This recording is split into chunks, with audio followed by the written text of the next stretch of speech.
I think he's dropped a plectrum, my goodness. Oh, no, he's all right. I thought he used a 10-bob bit. he's willing to. Flex are cheaper, you know. Hey? Flex are cheaper than what he uses. Oh, that's nice. I think if we try that with a kid, I think it's just the hello. Right, shall we try that with the kids? Do you want to go in? Yes, I can do. Make a bit bang, bang, bang. Yeah. Okay. Bye-bye, Cameron. 1, 2, 1, 2, 3, 4!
Oh, yeah. What's happening? It's the New York Hardcore Chronicles live. Live from the island of Manhattan.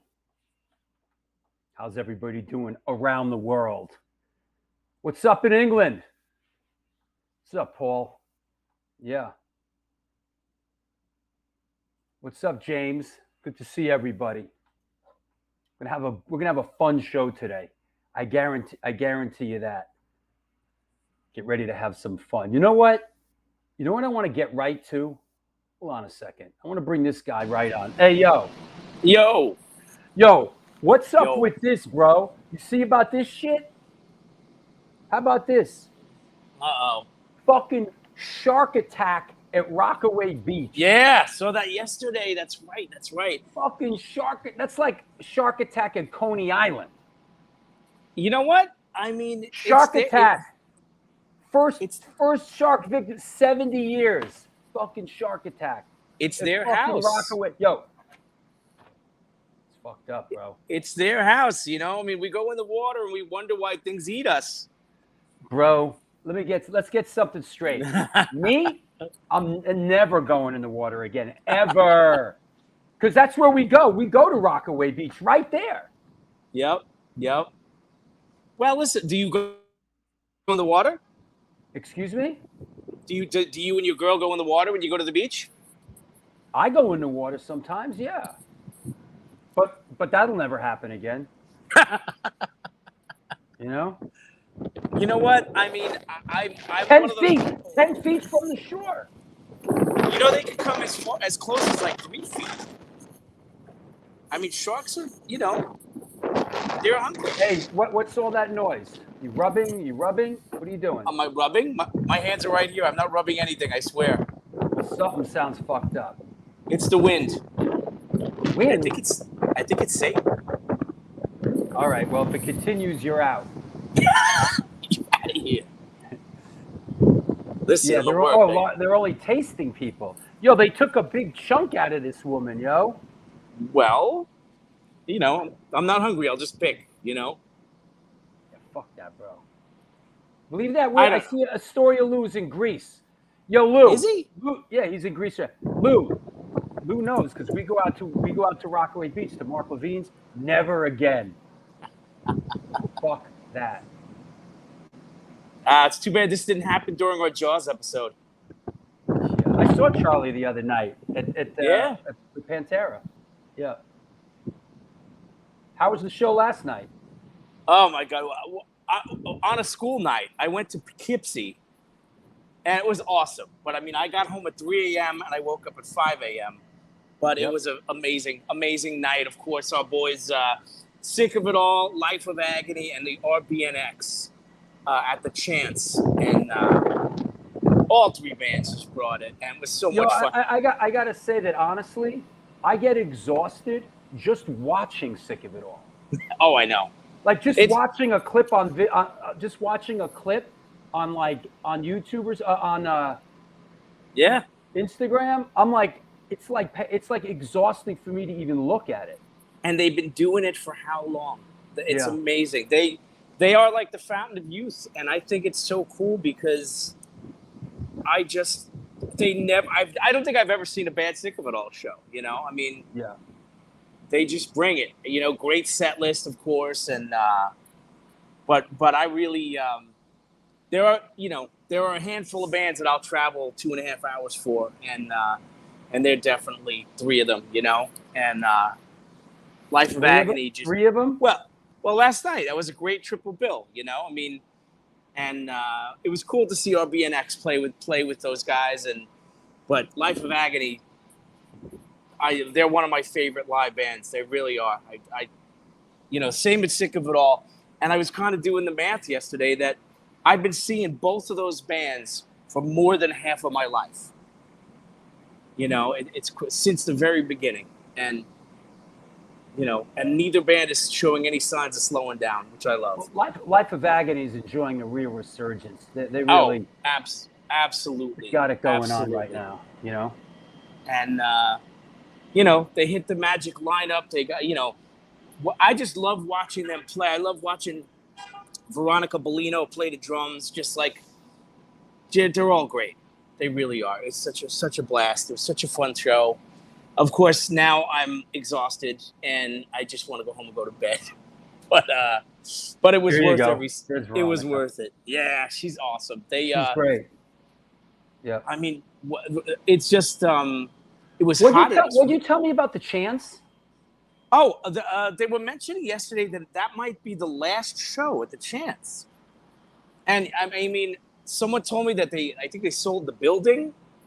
Listen, bro, the Chance has been last show at the Chance. I think I went to a show in 1996, and it was the last show at the Chance.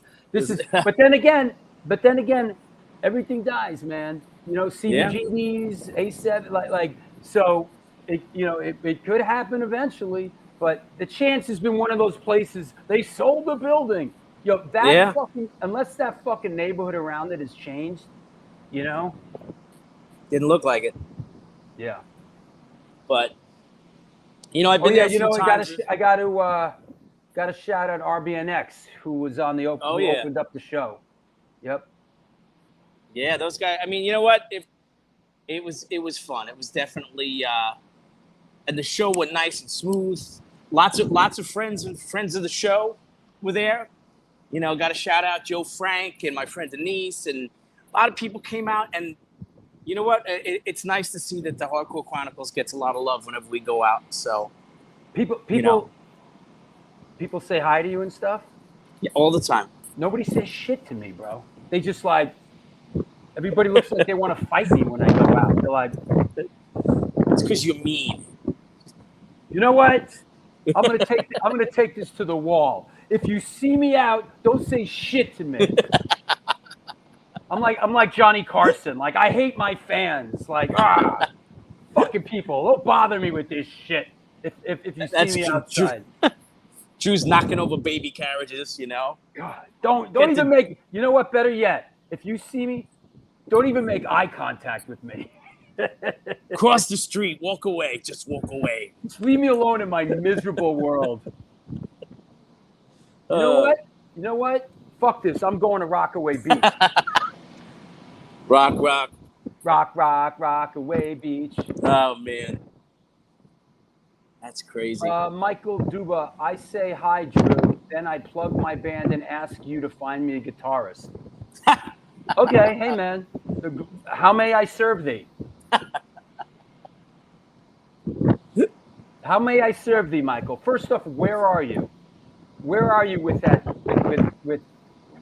Where are you? Sure.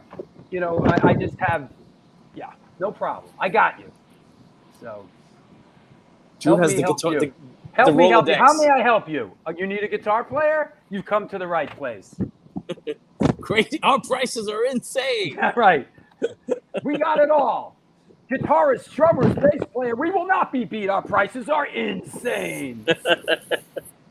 That's actually my favorite Crazy Eddie song. Hey, thanks for everybody. Thanks for a few people posted. It was announced today. It's official. Bridge 9 just announced it, I guess, about 20 minutes ago. Shit. We Incendiary Device signed to Bridge 9, and new album coming this fall. So I'm sure, you'll probably see it on social media later on, but it's going down. So congratulations. Yeah, thanks. Fucking took them long enough. But when does the world tour start? I ain't touring, man. I got to do this show. Where am I touring? Well, you could do it from the road. Fuck you. You do it from the road. I'm doing it from the road right now. Why don't we do it from the road? No one will be watching us. All right, man. There you go. All right. Well, listen, I'm looking forward to this one. Get back to work, you bum. I must do that. Stay away. I look at that thing behind you. It says, looks like in danger of, be careful, bro. Yeah, just if I lean on that, I won't be tired anymore. So maybe my hair will grow back. Take your penis out and lean it against it. On camera? Okay. Take your penis out. Everybody. All right, everyone, get your credit cards out. Here it comes. All right. Yeah. Live on the New York Hardcore Chronicles Live, Steve Messina is going to pull his penis out and put it against a electrical generator and incinerate himself live on the air. Talk about an incendiary device. Yeah, right. Oh, man. Listen, thrills are hard to find these days. You've come to the right place. Listen. OnlyFans, right.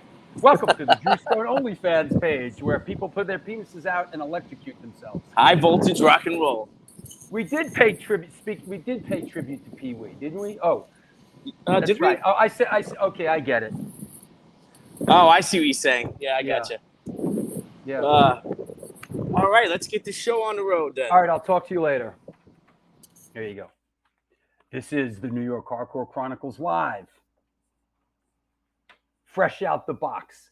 We are sponsored by New York Hardcore Comics, The Organic Grill, the Texas Silver Rush, DTFM Vinyl Distro, Generation Records, 126, Hardcore Clothing, and my friends and yours, Upstate Records. They're a New York-based DIY independent metal and hardcore label founded in 2017. They broke into the scene with their inaugural 26-band compilation, and since then have churned out over 80 releases in their brief 5-year history.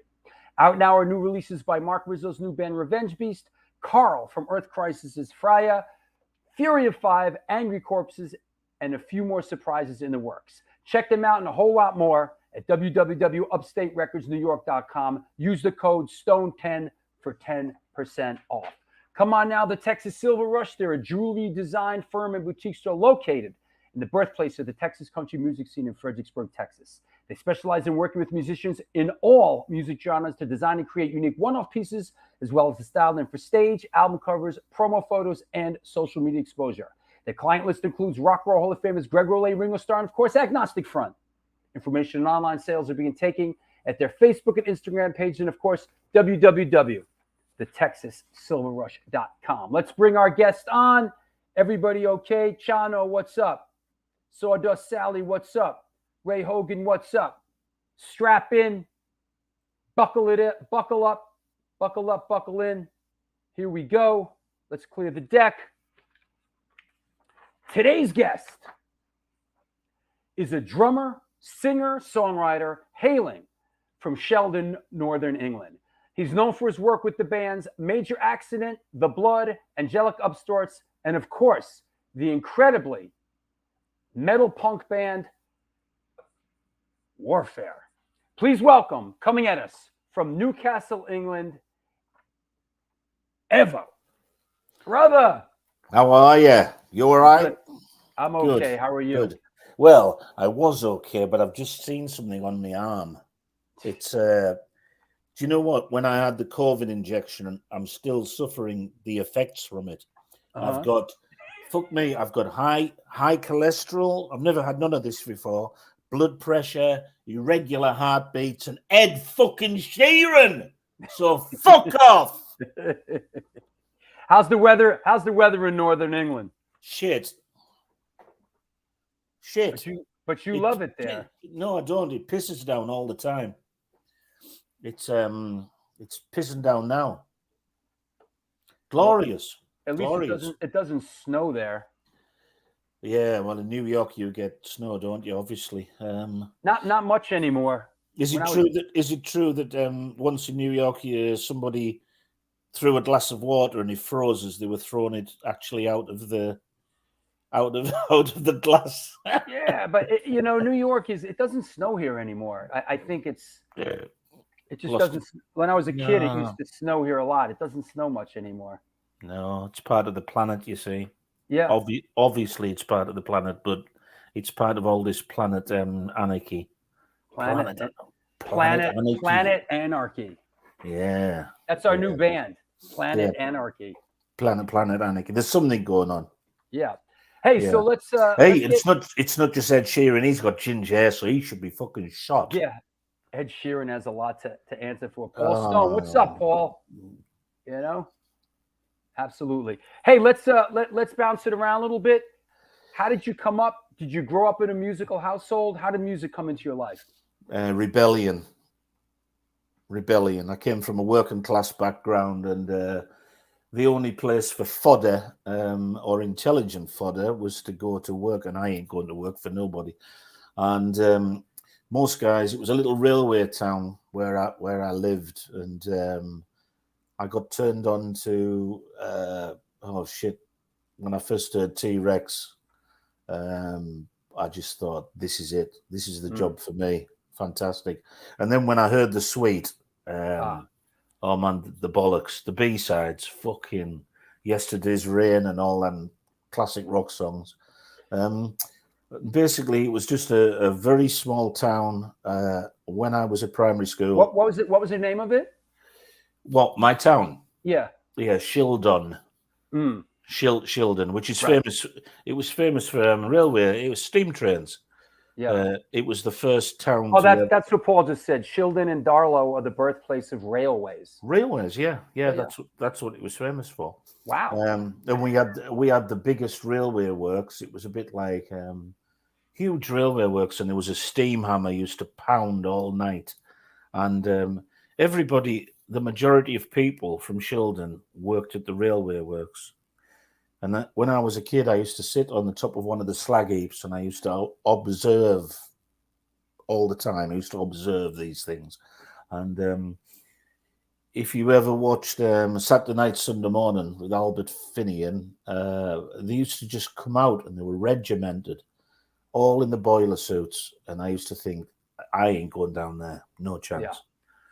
And when I was in primary school, my intellect was absolutely brilliant. And then I passed every exam and got to the grammar school, Mhm. which was quite an accolade. And then I just went downhill.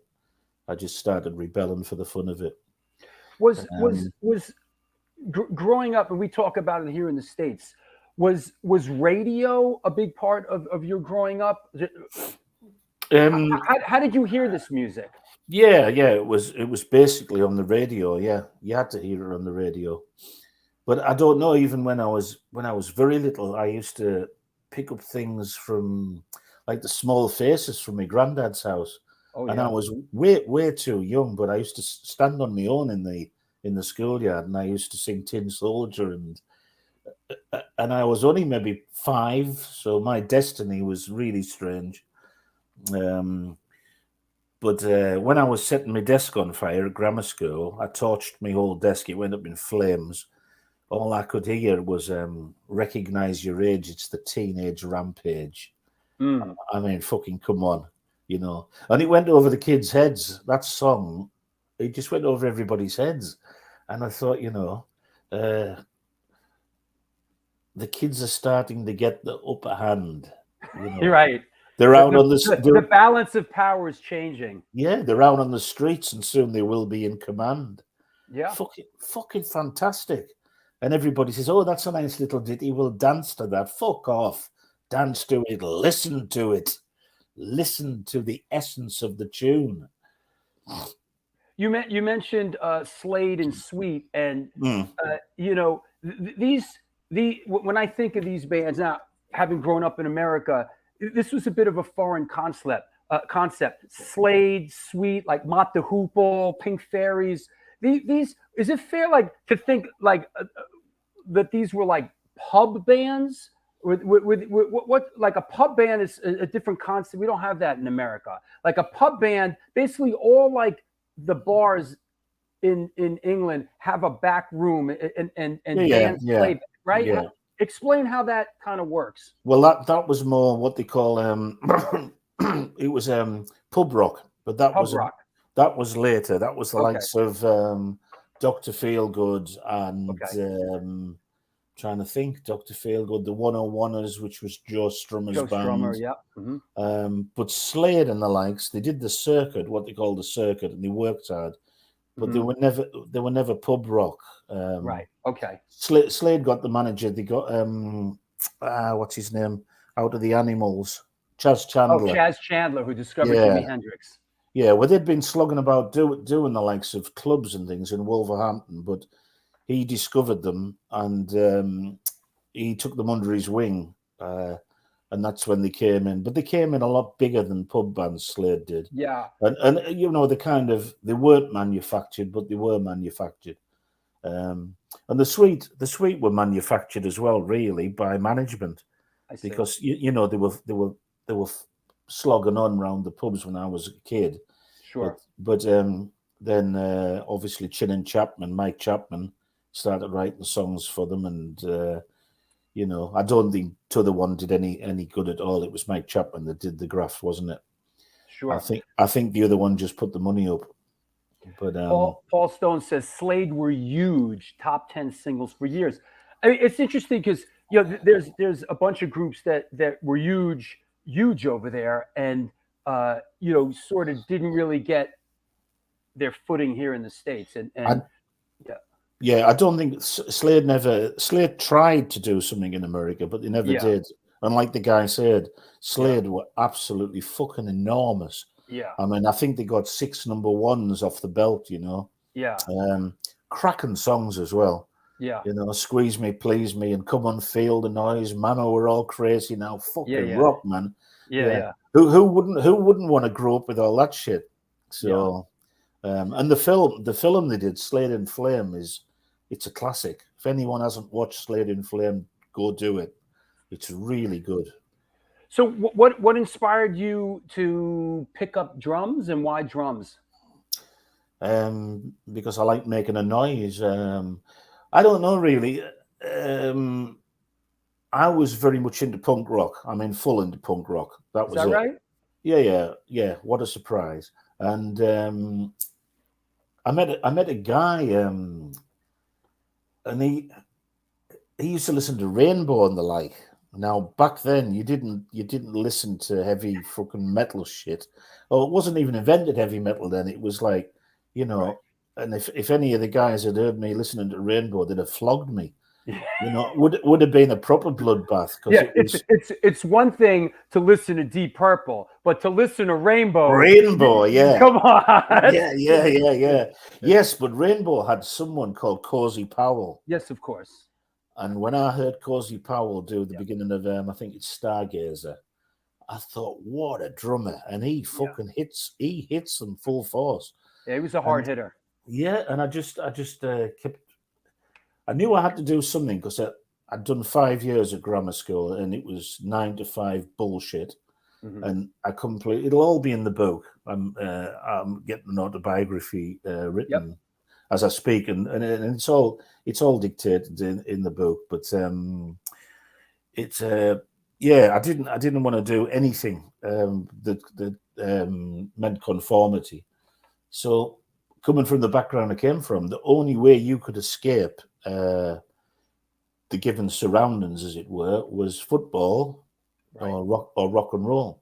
Right. Which a lot of people say, but that was your options. Or otherwise you went to the railway works and you made steam trains. This is a familiar thing. I've heard that. I think I heard Ozzy Osbourne say that. They were up in Birmingham, and I've heard Joe Strummer say that it was either football or music. Yeah, or that's that's right. it. Or industry. Yeah. Because the UK was pumping out the industry back then. Sure. I mean, the country's lost it now. Everybody makes everything apart from us useless cunts. Yep. But that's it's When you mention the punk stuff, what was the early punk stuff that you saw that really that resonated for you? Well, it was when I was at school. Aforementioned, we got that glam thing, which was fantastic, and then all of a sudden, the charts, as we called them back then, which is obviously, it just went really, really wimpy. All these bands. Slade went to America to try and make it and didn't do nothing.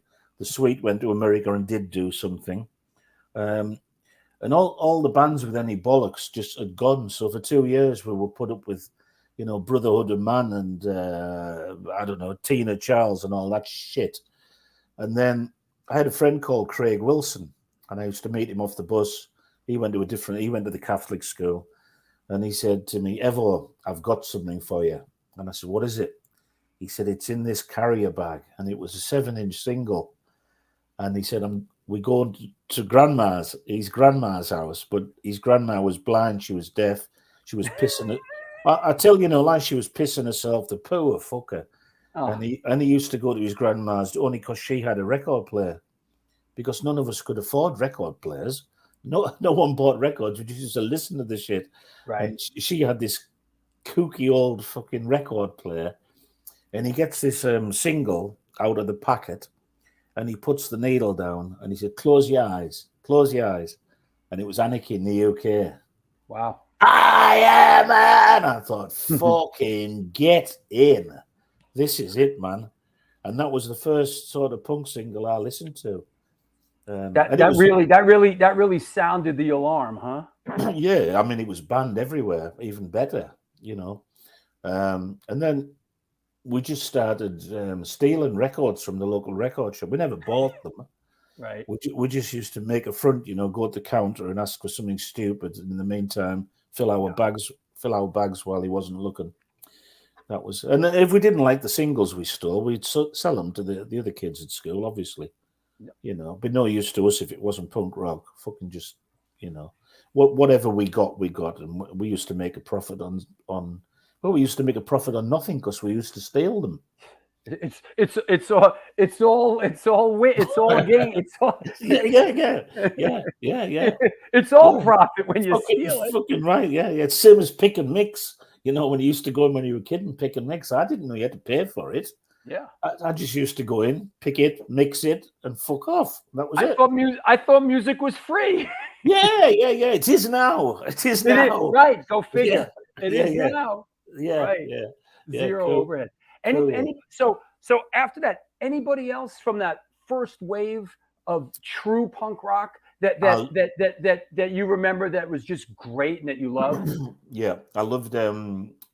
See, I was very, very. I listened to it. A lot of people used to pogo and dance about to it, which obviously we all did. But then you had bands like the Adverts. The words just resonated. Absolutely fantastic. Couldn't play shit. They were fucking useless. But the songs, when they put them together, were fantastic. Ugly by the Stranglers. I love the Stranglers. I love Jean-Jacques' bass sound. Sure. Yeah. That I tell you, a band I did like, and probably no one's ever heard of them. Ricky and the Last Days of Earth. You heard of them? Mm-mm. Yeah. Victimized. Do you know what it's like to be outside? Do you know what it's like to be victimized?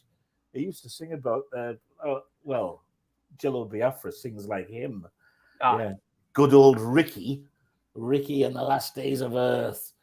No, I didn't really like them. They were shit. I'm taking the piss, really. But okay. No, I'm not. I like them. It's your guilty pleasure. Ricky and the Last Days of Earth, guilty pleasure. Excellent. There you go. Yeah. So you start playing drums. How does Major Accident come into play?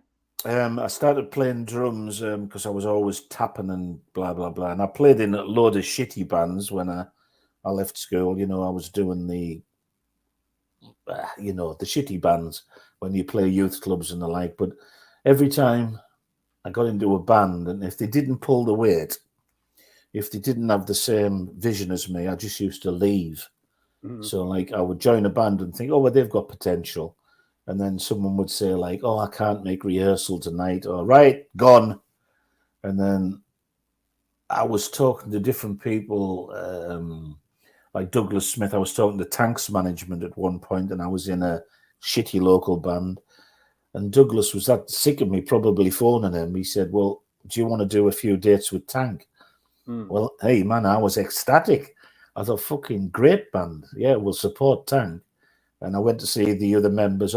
We can't get time off work and we can't. Right, gone, next. Right. And Major Accident came about. There was a thing in the newspaper saying, name band wants drummer. And I thought, that's the job for me. Name band wants drummer. But I went to the audition in Con. I mean, they were fucking great lads. But I went to the audition and I couldn't play fast enough. I was more coming from the hard rock background, drumming-wise. And we opened up with Rebel Rebel by David Bowie. That was the first thing we jammed. And then they just blasted into Terrorist Gang, Clockwork Toys, and fuck me. For the time, that was fast shit. And I wasn't fast enough. I just wasn't fast enough. So I went away with the tail in between the legs, but then I hired a studio and I spent a full week non-stop just learning Massacred Melodies. And I begged Con to give me another go. And at first he said, no. And then I'm a very persistent person, very persistent. And I thought, this is my ticket out of Shildon, this Major Accident. And anyway, to cut long story short, he finally came back, and I just had it nailed, and he couldn't believe it. I was as fast as fuck, just giving it full on. And that's how I joined Major Accident. And the next thing I knew, I was playing the 100 Club in London was my very first professional show with Major Accident. So I was thrown in at the deep end. I mean, it's a pretty named venue. Yeah. When you're sitting there doing your sound check and you think, God, the Pistols, the Damned, they all played the 100 Club. Sure. And that's how I started with Major Accident, and then got a recording deal and did a couple of singles and a live album with them. Great fun, good lads. I saw this is a little bit later, but this is Major Accident. I guess a couple. I mean, it seems a couple years later. I guess maybe you went back and played with them in '85, maybe. But yeah, this is a great show. This is L.A. with the Addicts and the Bad Brains. Yeah. What happened was, I'd been in the Blood, I'd been in the Angelic Upstarts, I'd already formed Warfare, but I'd kept in touch with the bass player from Major Accident, and I just got a call saying they wanted a powerhouse drummer, they wanted someone who knew the songs, because they were going to LA, and there was something happened to the drummer. I think he died, God bless him, really. Oh, jeez. Honestly, I do. I think their drummer died. And they didn't give me a lot of time. And they said, look, you'll be doing us a massive favor if you help us out. So I said, when do you want to go? And they said, next week. And, oh, fuck's sake. So I said, yeah, I'll get the saddle. I'll be on it. And I was in Warfare at the time. I'd just been working with Lemmy on the Metallica record. And I was just starting to do the press on that, because Metallica was actually just coming out on Neat Records and Roadrunner. And they asked me to go and help them, which I did. And that's how I played Santa Monica Civic. We did Fender's Ballroom as well. Yeah, it was a great place. Yeah. Now, I know there's a lot of moving parts here in those years. There was, Major Accident, The Blood. I know you did some time in Angelic Upstarts and then forming Warfare. I'm not sure what the exact timeline is. Was it the blood that came next, or did you form? No, it was Major Accident. Then it was The Blood, False Gestures for a Devious Public. That album. Okay, here's The Blood. Mm-hmm. Here's a great shot of The Blood. How did The Blood come to be, and how did the tenure with them work out? It was a situation where Major Accident were based in the Northeast, and they didn't really they didn't want to do anything to further themselves, really. Right. And we were offered a festival date, and they didn't particularly want to do it. And I thought, well, this is no fucking good. If I'm not gonna, they're going to get offered stuff and turn it down at that early stage. And the Blood was screaming out for a drummer. The Blood had already been on tour with Major Accident, believe it or not. They'd supported us. Right. And but then all of a sudden, the Blood were going to be the next up and coming thing. I mean, Gary Bushell, the journalist. Yes, of course. Gary Bushell was managing the band. They had big management, really good record label, and these guys were going to be the next Damned. Yeah. And my name was thrown about, and they were doing this album. And I went down and rehearsed with them, and the songs were just off the scale. They were brilliant. And that's False Gestures for a Devious Public, right? That's the one, yeah. And I drummed on that, and I did a couple of singles with them, and then it all just went tits up as it does, drugs and fucking alcohol and egos, and me and the bass player, I just said I've had enough. But that album, I would love to remix that album, because if no one's actually heard False Gestures, it is one of the best records in punk rock. And yes, I know I played on it, but that's not the reason I say that. Yeah. It's such a collection of really good songs. Now, here's a shot of you playing with the Upstarts. How did this come about? I assume you were friends with Menzie, and how did this come about? No, I wasn't at that point. I wasn't friends with Menzie at that point. I'd left the blood, and there was a thing in the Sounds magazine saying all cut up.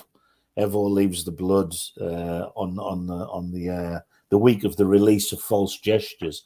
So then I'm back to me flat in Croydon, and I'm sitting there and I'm thinking what to do. What's the next step? And I thought, well, I can either pack my drums and go back home, or I can stay down south and I can do something. So the first thing I thought of was I'll pop into Soho, because that was the drinking area. Everybody went down to Soho. And I didn't have a lot of money, to be truthful. And I bumped into a guy called Max Splodge. Max had a #1 hit in our country with 2 pints of lager and a packet of crisps, please. Do you remember it? No. Yeah, well, it's a little out of my off my radar screen. Yeah. Well. Anyway, Max was quite sort of famous for his crazy singles he used to release, but he used to sell a lot. And we're sitting in the pub, and he says, "I said, what are you doing now?" And he said, I'm in the Angelic Upstarts playing the bass. What are you doing? I said, I've just left the blood and I'm doing fucking nothing. Sure. And he says, we want a drummer. And he said, we're playing Leeds in a couple of weeks' time. And he said, Menzi's coming in a little bit later. He says, why don't you have a word? So Menzi came in, Tommy, and first time I've met him, shook his hand, and we got on, because he was from up north as well, so we could relate, but we got on absolutely fantastic. And funny enough, we went into the Ship to seal the deal. That was the pub straight opposite the St. Moritz. That's where we were drinking at. And believe it or not, Lemmy was actually in the pub. And I never knew then I was going to go on and work with the guy or any of the Motorhead crew. And but anyway, we went for a curry. And he said, come down to rehearsals on the Tuesday, which was in a place called Wapping in London. So I had a nice curry, bid him good night, and off I went. When I got back to Croydon, I knocked on my friend's house, Olgie Ward, who was ex-damned and in Tank. Mm-hmm. And I said, Olgie, I said, I've got a chance to join the Angelic Upstarts. And this was about midnight. And he's going, for fuck's sake, it's fucking the middle of the night. And he says, come round first thing tomorrow morning and tell me all about it. So I did just that. And he said, when do you go for the audition? I said, well, I've kind of got it if I can drum to the shit. I don't know any of it very much. And he said, right, what we'll do, we'll go to the store and we'll buy a greatest hits or the best of. So we went down to Croydon and we got the best of the Angelic Upstarts. And he had his bass and his gear set up in my flat in Croydon. Mm. So he brought the old Thunderbird rock and roll bass round and we started jamming, and I knew the Upstart stuff inside out by the time Olgie had played them to me. He could play anything. I was on it. So on the Tuesday I went down and just blazed it really. But Menzi was never, I got to tell you this, he was never rock and roll. He was just one of the boys. But he was never, when everyone had bullet belts on and earrings, no. He used to dress quite straight. And he never came across, he came across as sort of being a little bit disinterested in that side of the shit, you know? Sure. And he said to me, we're playing some kind of fucking crap hole this Saturday. He said, yeah, good drummer. We'll go for it, yeah. You rehearse with the guys. I'm going to go to the pub. And I said to Max Splodge, we're playing some kind of shithole. What, Queen's Hall? Yeah, that was the shithole. But Menzi didn't know, genuinely. And I got back to Croydon. I said, Olgie, we're playing somewhere in Leeds. And he says, come. He says, you better take a look at this newspaper.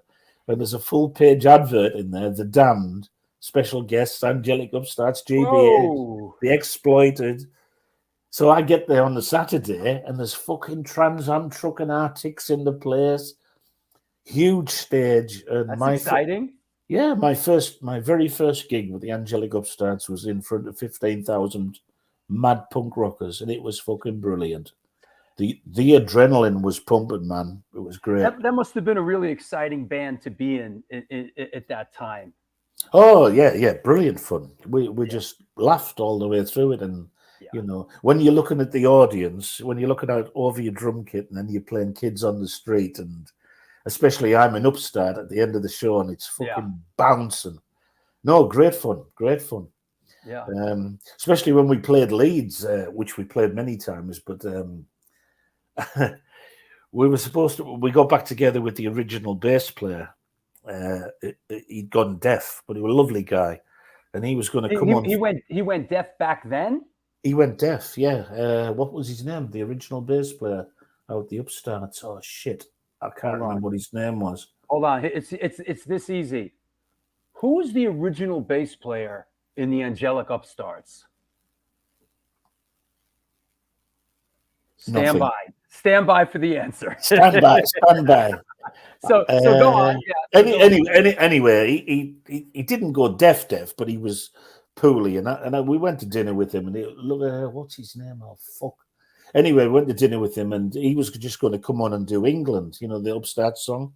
Yeah, because it was quite mild for him. That was the encore, and he was going to be the best the guest bass player.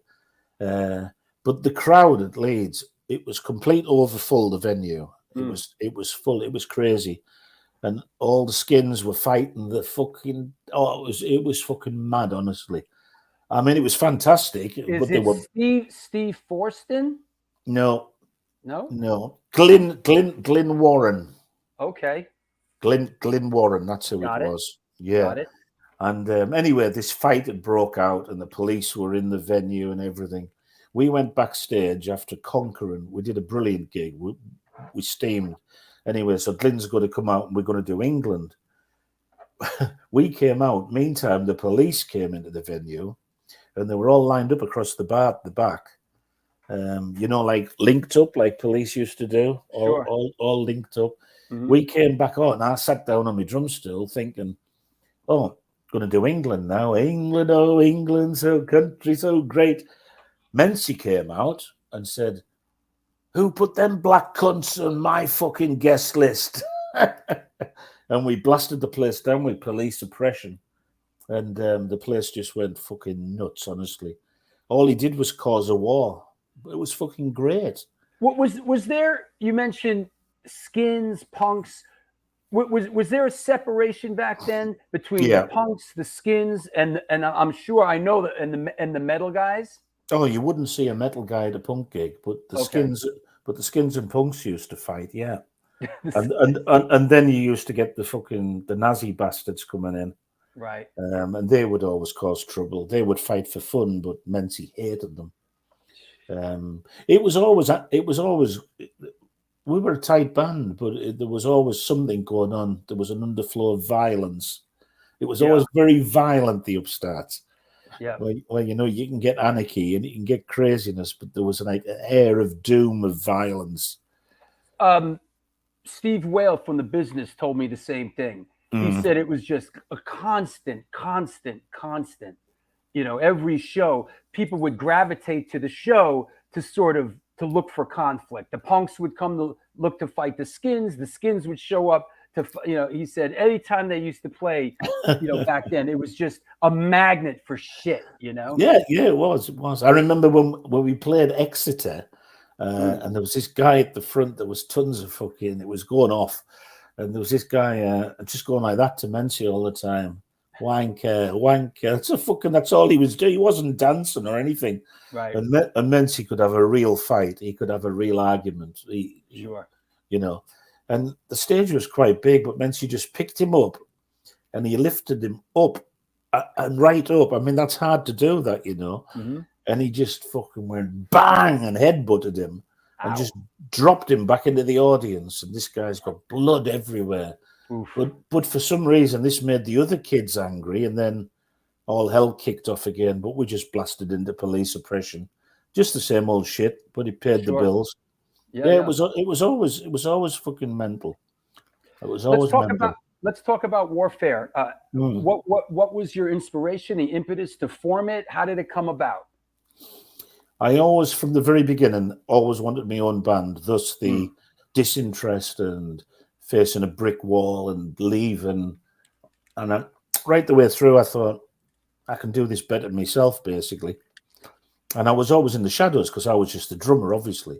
The drummer's the guy at the back. But even when I was in the Blood, before the other two guys used to turn up, me and the bass player used to jam. And we used to jam like Tank songs because I was best mates with Olgie. We used to do Tank songs, all sorts. And I had this vision for me just fronting my own band. But something that nobody was doing at that time was, it was very, what's the word? Illegal, I suppose, in our world. And it is our world for heavy metal kids and punk kids to get together. There was always a divide in this country. If you were a teddy boy, you would get jumped on by the punks. If you were a skinhead, the metal kids would beat you up. And it was just a constant war of the street. That's what it was. But I decided that I liked some of the hard rock stuff, the metal stuff. And to me, it all came through a Marshall amp. So, you know, everything's good. If it comes through a Marshall amp, really, it's all right by me. And I looked at the lyrics of some of these heavy metal bands, but then I listened to the riffs as well. But the lyrics were all demons and dragons and woo, and, you know. Yep. But then you get riffs like Jaguar, Axe Crazy, and I thought, this is raw fucking full on punk. This, but he's singing about a load of fucking shite. But I needed to sing about the street. The street stank. There was all sorts of essence you could pull off the street. You know, you walk down a filthy London back street, and there was the walls were oozing with creativity. And I thought one day I'm going to put something together that's it's going to mix the two. But I didn't know at that point how I was going to do it. But I was always dreaming about it. Destiny. I was always dreaming about it all the time. And then I think we were at Upstarts gig and we were playing a place in Manchester, and it was the usual shit, overpacked house, people fighting, and I'm drumming away at the back, and I'm thinking, fucking hell, I could well do without this shite. And I was getting paid, but then it was becoming a job, and I wasn't getting my creativity through it all because really we were just going through the hits, you know what I mean? Mm-hmm. And when I got back to Croydon, I just decided I was going to form a band, and that was it. But I wanted to mix punk and I wanted to mix metal, and nobody had done which at the time was unheard of. It was nobody had done it. Very separated. Yeah, very separated. You guys were really the first that fused punk and metal together. Yeah, I think we were. Yeah. Because I had a punk background, but I was still. Don't fucking listening to Rainbow, but listening to metal shit. There was some great metal stuff. Yeah. Like I say, the Fairies and all that sort of. I mean, Hawkwind even. You take all them flutes off, fucking bang on power that. Yeah. And like I say, I had a lot to say. How did you connect with the other guys, and who was in the original lineup? A guy called Gunnar and a guy called Falcon. That was the original lineup. But for the first single, Jeff from Venom played guitar for me. Olgie from Tank and the Damned, he played some guitar for me. Wow. It was a mishmash, really, because what I did was I had this vision. And when I was in Croydon, I went to a call box, you know, where you push the coins, and obviously you have them in New York. And I phoned Neat Records. Now, you could never, ever get through to David Wood. He was the managing director. And at the time, Neat Records was the label for hard metal. You know, they already had Venom and Raven and all these bands. Sure. And I could never get to speak to him. But I only had about, not even £1 in 2 pences. And I stuck him in this call box. And I said to the secretary, I want to speak to David Wood. Who is it? I said, it's Evo from the Angelic Upstarts. Straight away, straight through. Because, you see, now I was a name. You know, before I was just a guy trying to get a fucking record deal. If you got it, use it if you got it, right? Yeah. And I just said to him, right. I said, I want to sign to Neat Records. Music for Nations are after me. And I said, I formed a band called Warfare. I didn't have a band called Warfare. I said, they're going to make Venom sound like Hall & Oates. And I said, yeah. And I said, I want a record deal and you're going to sign me.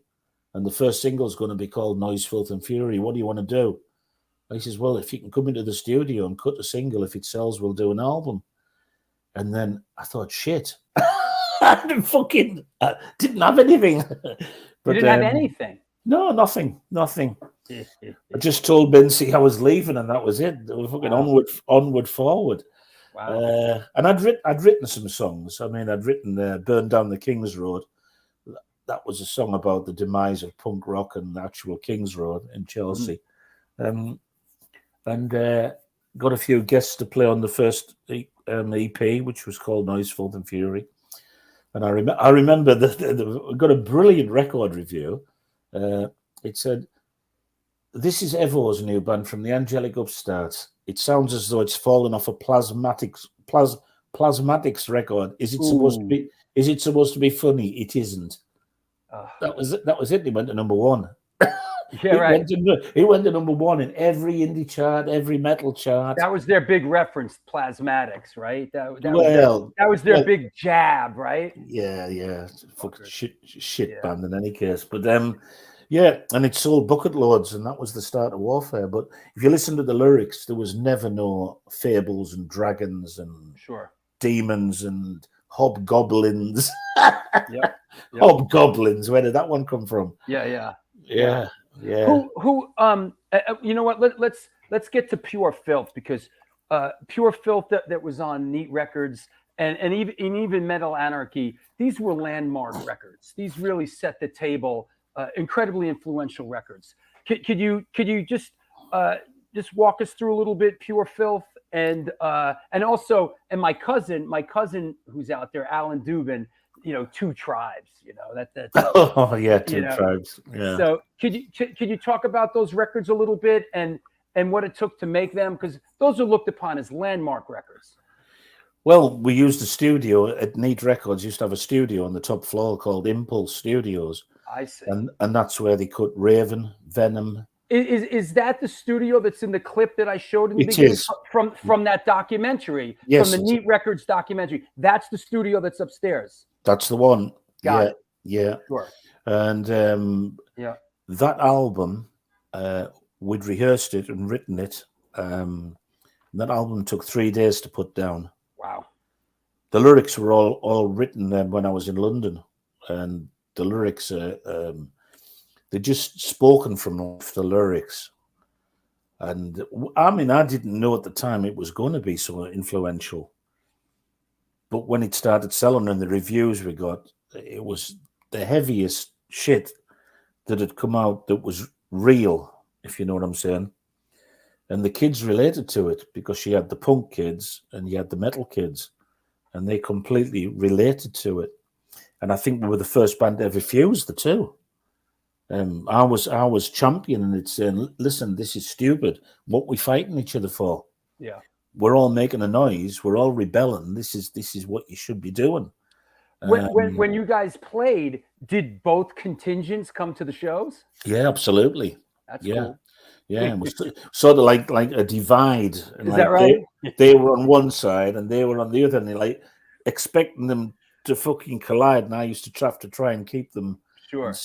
I used to just abuse them and say, "You cunts, listen, this is fucking rock and roll. It doesn't matter whether you're black, white, yellow, fucking whatever you are. Bounce up and down, make a noise like us, listen to the lyrics and fucking go for it." And we went for it, I can assure you.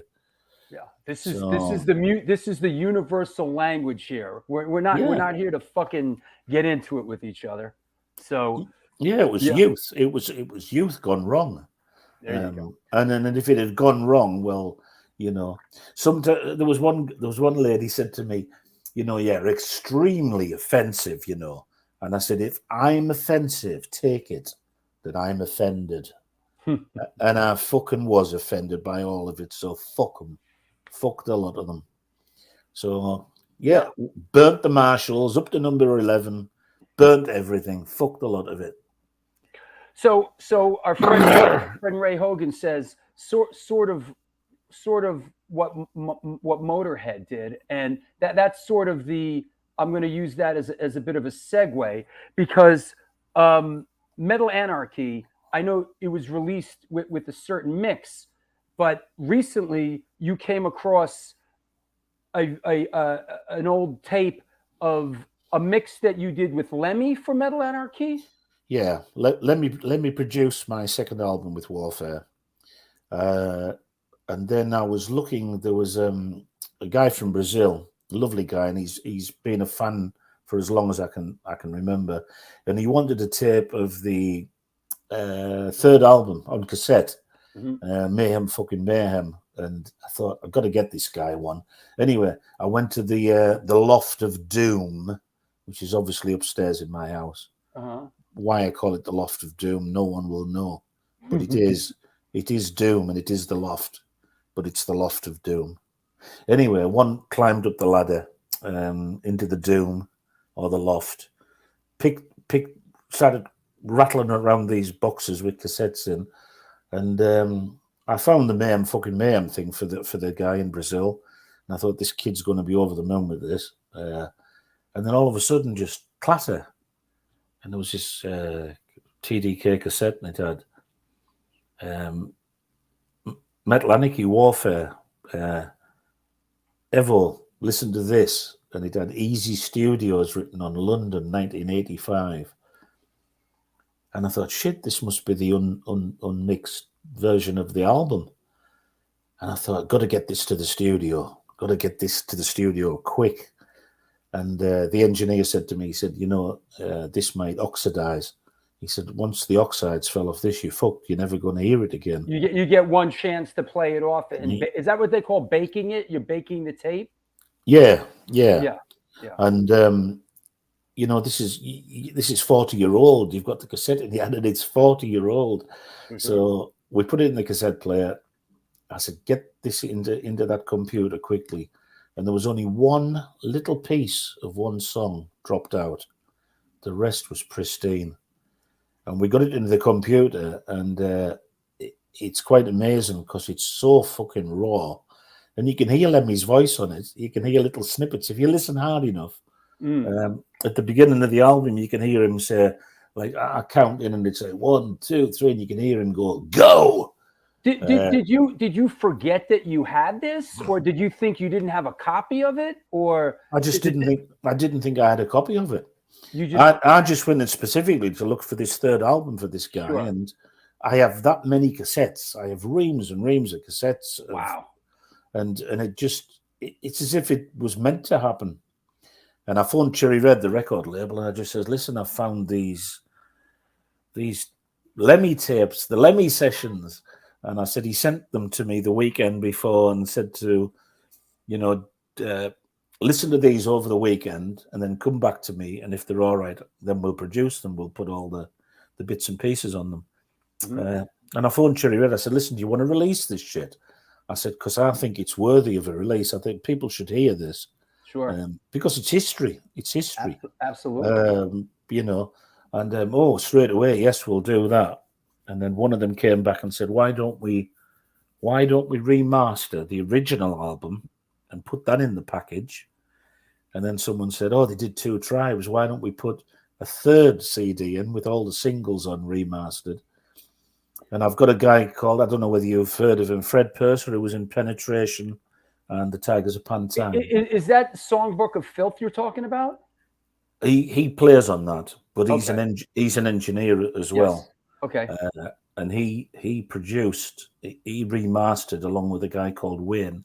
He remastered Metal Anarchy, and it just sounds awesome. And how come this Lemmy mix? How come you didn't go with that mix? And why was the other mix released? No, it's the same mix. It's the monitor mixes. Oh, I get it. It is the monitors, but it's not produced. I see. It's actually how we played it live in the studio. I got it. That's coming at you. Everything's flat. I see. The bass is just how you hear it from the back line. Right. And it's all in a different running order. And then the week after, Lemmy goes in and he's producing it, and then he produces it. And that's the second disc you get in the package. Got it. So you get the fully produced one, which has been remastered, and you get the dog ugly one that hasn't been remastered, Right. Just from the cassette, and it just kicks your fucking ass off. Really, it's so loud and horrible, which it should be. Yeah, I listened to it. It's pretty raw, to say the least. Yeah. Did I found this clip here. Could you just give us a take? This is a bit of a tribute that when Lemmy passed. Could you give us a little take on your friendship with Lemmy and his influence on you and sort of that music scene that you were part of? Yeah, well, obviously, everybody loves Lemmy, and I approached him to produce an album. I always used to see him when I was down in London, because we used to go in the Union Canal on a Friday afternoon. That was down by the canal near their management company. So he was always milling about, but I didn't know the guy at that point. I was playing in the Angelic Upstarts then, but it was the Tank Show at Dingwalls in London. And Pure Filth had done very well, and I saw him at this Tank gig, and I just tugged on his leather jacket, and I said, "Hiya, my name's Evo. You're going to produce my next record." There you go. And he said, "Yeah." I said, "Yeah, Is yeah." that right? He said, "Well, I don't know nothing about it." I said, "Well, you do now, because you're fucking going to do it." And I just straight away asked him. He says, "Well, you're not shy in coming forward, are you?" I said, "Not at all. No." He said, "Well, I've heard of Warfare." And he says, "I know you're making waves." And he said, "What you do and I like." He said, "That's for sure." And then one thing led to another, and he ended up producing it. And after that, we became very good friends. And every time I was in London, we looked each other up and had a drink. And when he come to Newcastle to play the City Hall, we always used to have a Jack Daniels. Well, a Jack Daniels. Just one Jack Daniels, but his Jack Daniels were like in pint glasses, with a touch of Coke. That's right. But there's nobody in our genre. I don't care. You're a fucking liar if you say you don't like Motorhead. Yeah. Because they're just a tremendous band. And Fast Eddie was a very good friend as well. Fast Eddie plays on the Songbook of Filth. Oops. I hit the wrong thing. Yeah. Fast Eddie came out of retirement, really, for me. I was wondering about that, because I know he was sort of, he wasn't playing at that point, and I guess he came out of retirement, huh? Well, it wasn't that. I retired from rock and roll, from professional rock and roll, when I was 30, and all through that 25 years, people kept asking me, "What you doing? Are you playing? Would you produce me? Would you play in my band? Will you come to Rome with me?" And I said no to everything. And Universal were knocking on my door. Excuse me. They wanted to do something again, and I wasn't that interested. And I was just having a discussion with Fast Eddie, because we used to phone each other up all the time and just have a laugh, really. And unfortunately, I just had a blood clot. So Eddie used to talk to me and said, "How are you feeling?" And one thing got to another, and I said, "Oh, they keep asking me to do an album." And he said, "For fucking go for it, you can't." So he used to talk. And I said, "I'm not too sure, to be quite honest with you. I'm not really that bothered one way or the other." And he said to me, "You fucking can't listen to me. If you do it," he said, "I'll play on it." Oh. And I said, "Fucking man, what do you do?" I mean, the Ace of Spades bomber. I grew up with it all. And that's when I started writing again. And we did an album called The Songbook of Filth, and that's got Major Accident on it. It's got the Upstarts when I played with them. And that's this as well, right? Well, yeah, this is a song I wrote called Misanthropy. Yeah. And this features With Pete Way. Way. Yeah. I was reading his autobiography, and that's a brilliant read. And I was lying in the bath, which is not a pretty sight, reading my book. And I said to my wife, "Well, Fast Eddie's played on this song. I'm going to ask Pete Way if he'll do the bass for me." Because obviously the Fastway connection, Sure. they'd never played together. And I phoned Pete up. I had his number from years ago, because he was going to produce the Blood album, actually. And he went on to do the Twisted Sister one, but for some reason the blood didn't transpire. But anyway, I phoned him up and I thought, well, he's not really going to. I think he's a bit too mega to play with Warfare, but that's just me being a bit. I don't know what the word is. And he said yes straight away. Yeah, he said it would be a pleasure. So he did the bass, Fast Eddie Clark did the guitar, and then he went on from there. I asked Lips from Anvil, he said yes. Nicky Turner out of Hawkwind, he said yes. And then it just became fun because I didn't have a band, so I had to ask people to play. Sure. It was only me, and there still is only me. So if there's anybody out there who wants to have a jam, and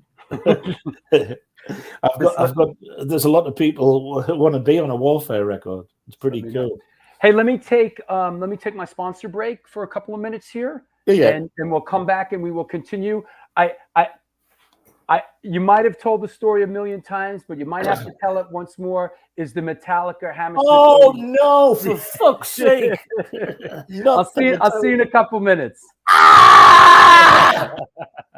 Yo, wait till you hear the Metallica Hammersmith Odeon story. It's fucking great. This is the New York Hardcore Chronicles live. Since 1992, Generation Records has been a mainstay of the New York metropolitan area music scene. Today, they offer a diverse selection of new and used rock, jazz, indie, hip-hop, punk, hardcore, metal, blues, soundtrack, and reggae LPs, as well as t-shirts, posters, and other merchandise. They buy used record collections and music memorabilia and will pay you top dollar for them. House calls made for large collections in the tri-state area. Call or email generationrecords@gmail.com and follow them on Facebook and Instagram.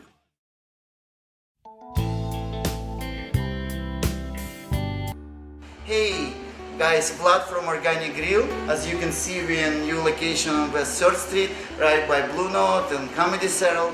The place is bigger, kitchen is bigger, we have more varieties, more food. We are looking forward to treat you guys with great dishes. All Hardcore Chronicles, welcome to Organic Grill. We are going to serve all the events as we usually do, and we are happy to see you guys.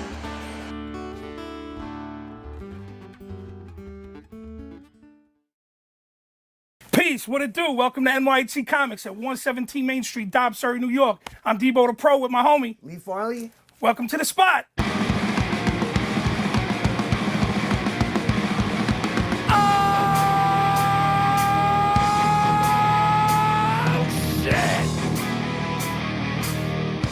Specializing in yesterday's and today's comic books, rare CGCs, toys, collectibles. Got skateboards, old school tapes, Magic the Gathering, Warhammer. Video games, original art pieces by your favorite New York City and worldwide artists.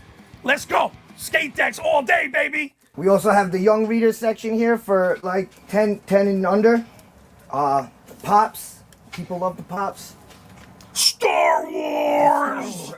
We are New York Hardcore. We always rep the scene. Let's get it on.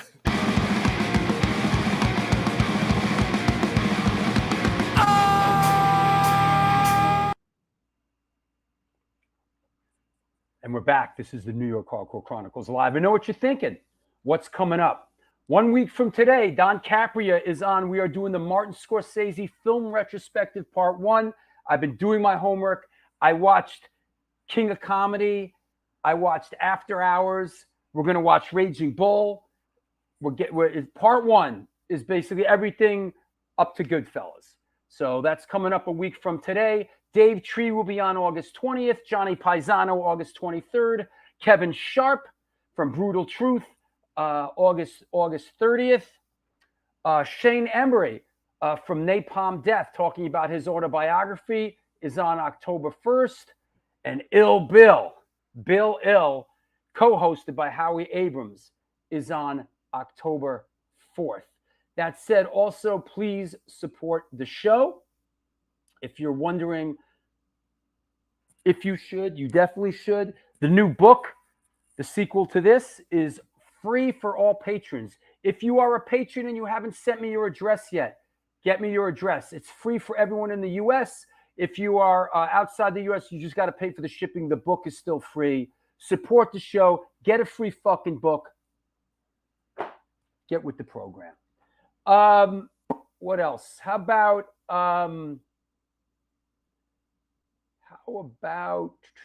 this Saturday? This Saturday, of course, is the Cropsey matinee, and this Sunday is all ages matinee at the Bowery Electric. The Take, Silence Equals Death, Star Car with Sabgray from Iron Cross, Ma'afa, Mr. Pickle, and I think we're going to put the Slashers on. Let them play. No, you have not. You have not missed Mark Freebase. Mark Freebase is coming on in a bit, so you have not missed him.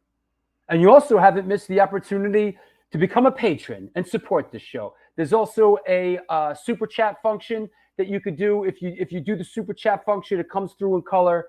Ask a question with it. You come right to the front of the line. Please subscribe to the show if you're watching this in rerun. The button is right there. Also, I'm starting to get into the weeds now. I'm learning. I've been resting on my laurels. Please, if you're watching the show on YouTube, like the show. Please hit the like button, like the show. I'm putting in all kinds of links and hashtags now, trying to bring this shit to the next level. So if you can support the show, that would be great by any means possible. I think we're good. Let's bring on our guest, Evo. Hey, how you doing? I was falling asleep. No, I'm all right. I'm all right. Hey, can I tell the Hammersmith Odeon story? Oh no, not again. I'll tell it and you embellish it. Right. Okay. Right. So Warfare gets a call from Metallica's from the booking agent, right? It wouldn't be Metallica's management, it was the booking agent, and asked if you want to play with Metallica at the Hammersmith Odeon. But the thing was, which was the case then, which is still the case in a lot of things, it was what's known as a buy-on, right? You had to buy on to the bill. At which point you said, fuck that, we're not buying on to anything. And you decided to get a flatbed truck and you went down to the show and started playing and basically caused a riot. Is that about right? Yeah. Only it wasn't a flatbed, it was a Luton. Oh, what's that? It was a big box truck. Oh, a box truck. Yeah, it was a fairground truck, a 6-wheel monster. It was an ERF, a big, filthy, dirty ERF. And we took all the, as you would call it, all the carny stuff out the back. Right. And we put a massive PA system in it, camouflage, everything. But yeah, what it was their management phoned my record company and said, be X amount of thousands of dollars to play with them. And I said, fuck you, I'm not paying that.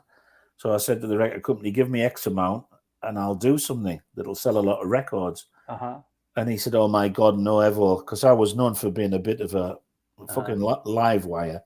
Right. So I went to see my friend who had this truck. And I said, what we're going to do, we're going to go to London, we're going to back it up right outside the Odeon, and I'm just going to give it to them. Fucking give it to them. Oh, it was fantastic, honestly. But it just went into complete chaos as a Warfare show normally did. And we backed the truck up. People were queuing up and no one expected this. And we started just blasting out one of the songs off the third album, Mayhem, fucking Mayhem, to which the security came out.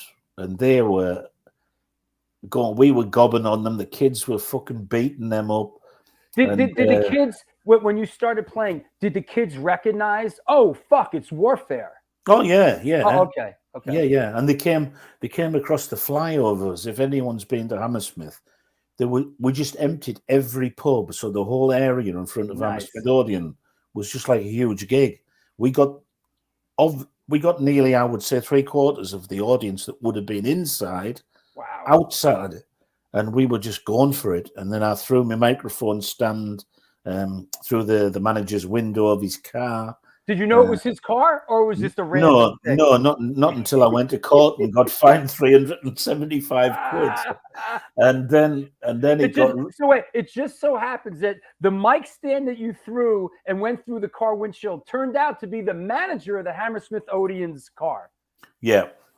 That's fucking great. Yeah. But then the security started to get a bit nasty. Sure. But we could be nastier than any fucking security guys. There you And go. as we were pulling away, they decided that they'd chase the truck for some reason unbeknown to us. But one of them had an actual shooter, and he shot a hole in the side of the fucking lorry. Wow. And that's when we started to kick off, because I thought no one's going to fucking do that to me. And then one of them came around the front of the truck and blushed the windscreen, put all the glass everywhere. To which we started bumping into cars because he couldn't see where he was going to. So he smashed all these vehicles to pieces. There's just fucking cars going everywhere, and there was kids running after the truck. Loads of rock fans running up, fucking off the truck, and he was smashing the cars. And I had some cabinets in the back, so I thought, well, he smashed that side, I might as well do that side. So I'm throwing fucking amps off the back, going through people's windscreens. And it was just a bloodbath. It was a fucking great day out. Honestly. I love our friend and supporter RS70 says, "Fuck a buy on DIY level 1000." Absolutely, man. Chris asked what year was this? This was 96, right? Master of Puppets tour, right? No. It was 1987. Oh, it was 87. I was finished in 96. No, it was 1987. My mistake. It was 86 Master of Puppets tour, right? Yeah. Well, what was 86, 87. Yeah, it was 87 was when we did it. That's what I meant. Yeah. Yeah, and then the police anyway, they stopped this truck in the middle of the Fulham Broadway, and the three of us had to get out, handcuffed, all to the fucking. To which the driver got out. There's one of the security guys, and the driver kicked the living shit out of him. He was smashing his fucking brains to bit on the middle of the police dived on him, and it was fucking great. Honestly, it was just chaos, absolute chaos. In the end, it sold more records than any support slot could have done. Yeah. But we all got arrested, and sure enough, I had to go to court and deal with all that shit. Yeah, all in a day's work, but it was good. It was good. Any recollections or you can impart on us on Conflict of Hatred, recording it or sort of that era for the band? I went very deep within myself after all that Hammersmith stuff. We did Mayhem Fucking Mayhem, and Conrad from Venom played the bass on the third album. And then I went into a very deep depression, really. I didn't know where it was going to for a while. And I took to writing, but I was very solitary at that time. And I thought, I'll do something yet again that nobody else has done. I'll put a saxophone on a punk metal record.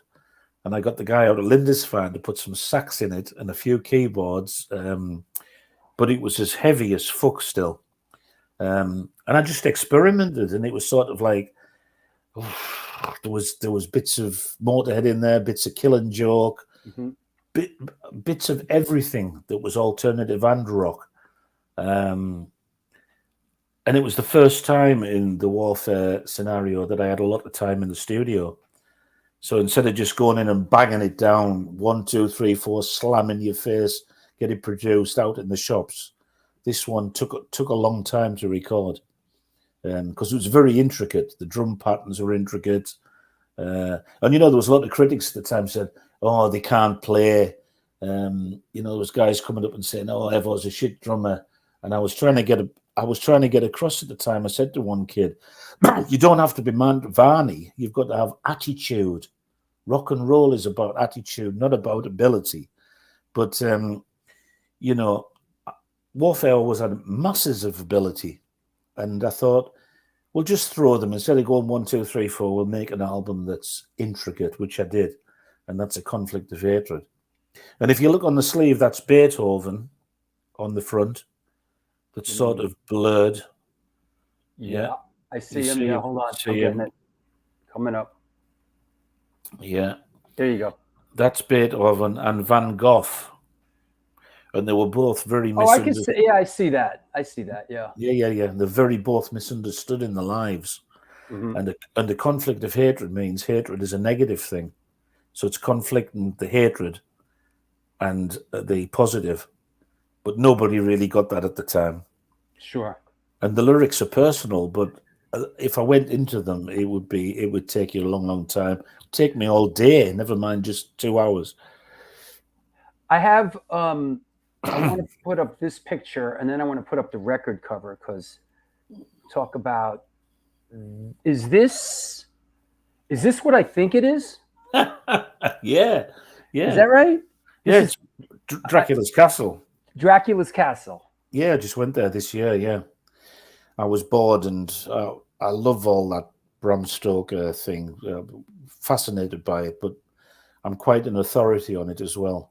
And I've always wanted to go across the Carpathian Mountains, go across the Carpathian Mountains. And I took my daughter with me, and we went to Bucharest, and we went right across the Carpathians into all of Dracula's territory.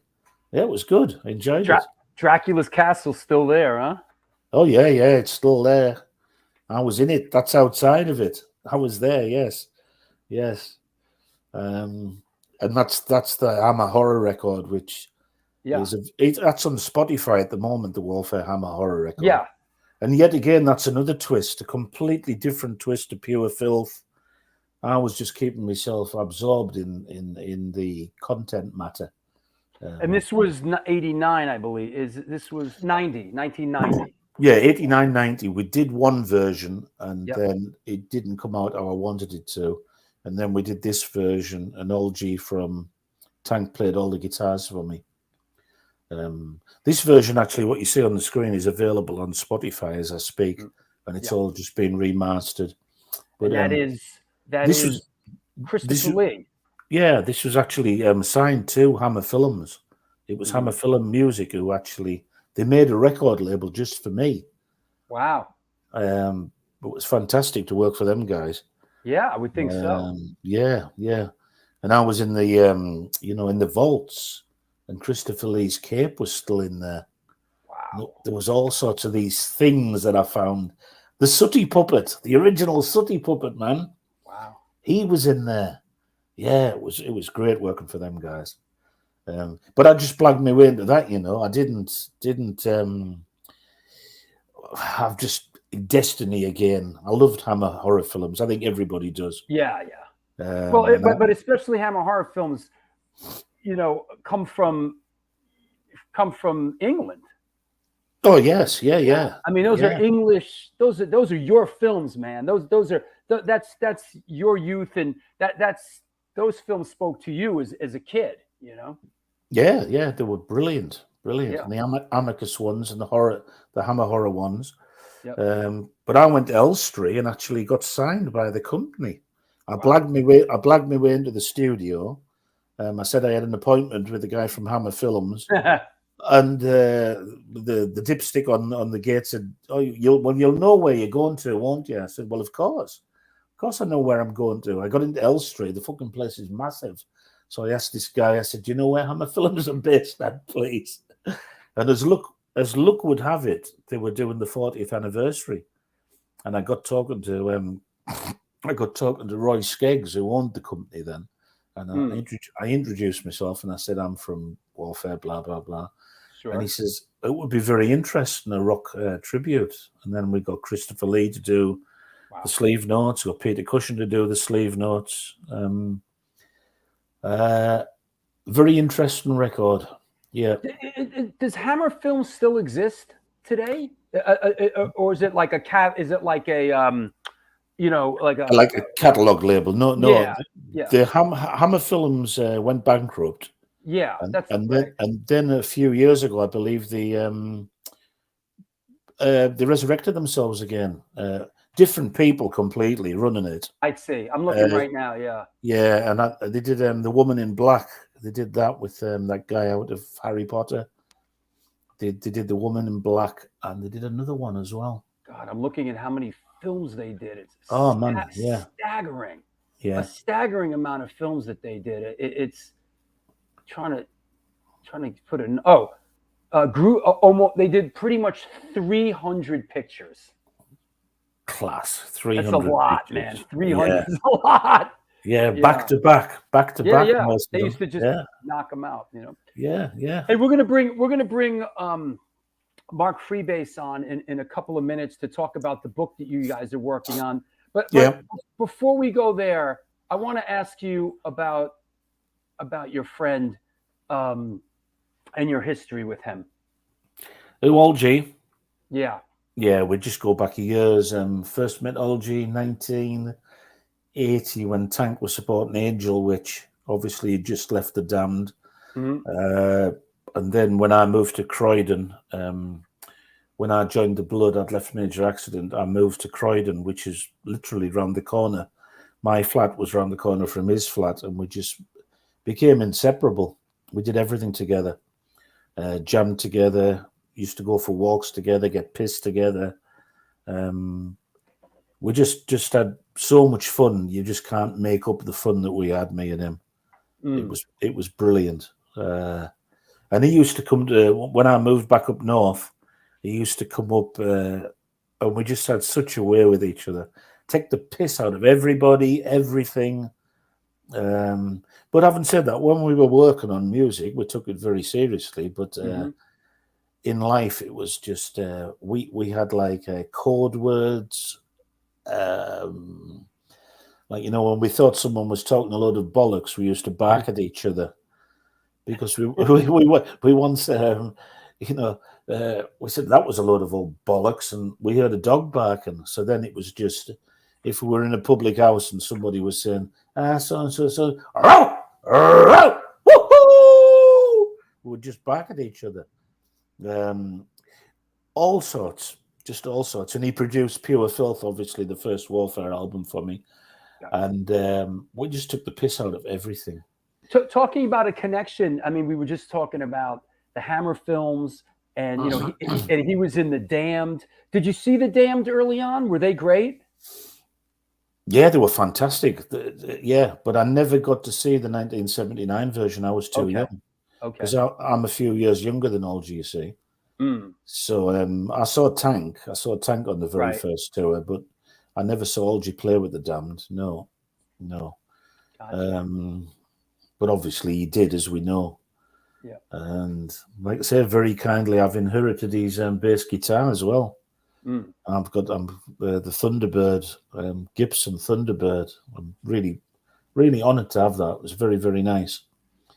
So, yeah, just everything. We did everything together. And when things happened, we used to phone, even though when he was 300 miles away, we used to know. And I don't know, I can't. Mark will explain when we do the book. Yeah. We'll go through it in detail. Okay. I mean, when he died, his stepson phoned, and he says, "Hi, Rev." I said, "I know he's dead." Wow. And he said, "How the fuck did you know that?" I said, "I just knew." I said, "I knew he's dead," and it just telepathic. Yeah. Well, it's like that in this life with people that we're close with, for sure. God, and a musician. I mean, Jesus Christ, that man could play anything. He was just thunderous on that bass.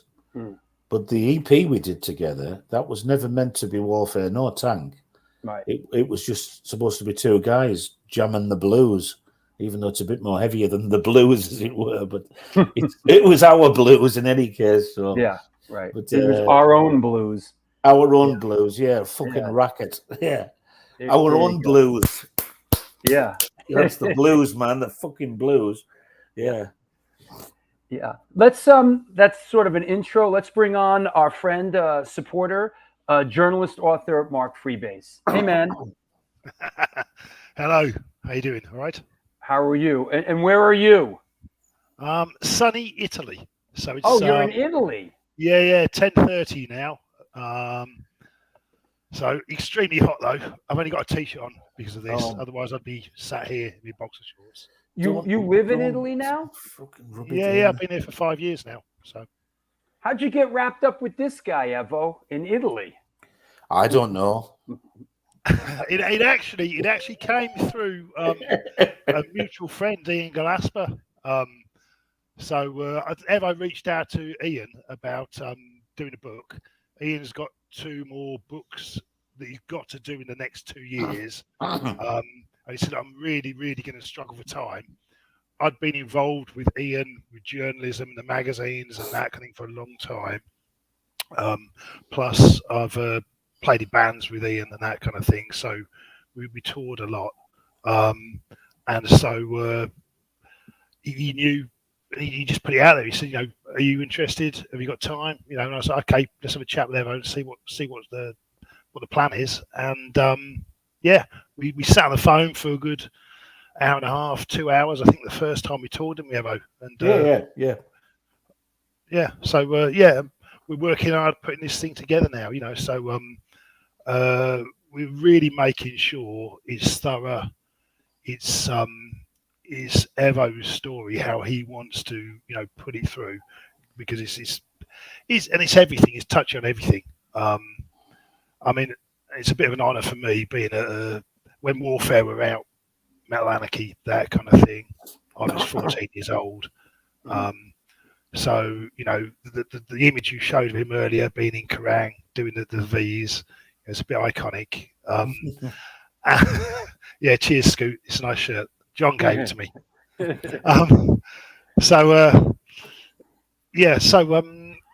just trying to make sure everything's focused, and we're trying to be as thorough as possible with it. You know, there's no contradictions, there's no bullshit. It's all straight up and narrow. Think Motley Crue, the Dirt, but without the sex, focusing on alcohol and anarchy. Evo, no, Motley Crue, don't fucking Motley Crue. Let us fucking no, the story, mate. Not as I said, not the sex, the alcohol and the anarchy. Just don't even mention them. They don't even know what alcohol anarchy is. Evo, are you? Is this? How do you feel? It seems like a great opportunity to sort of get it out there the way you want to get it out there. Are you excited about that?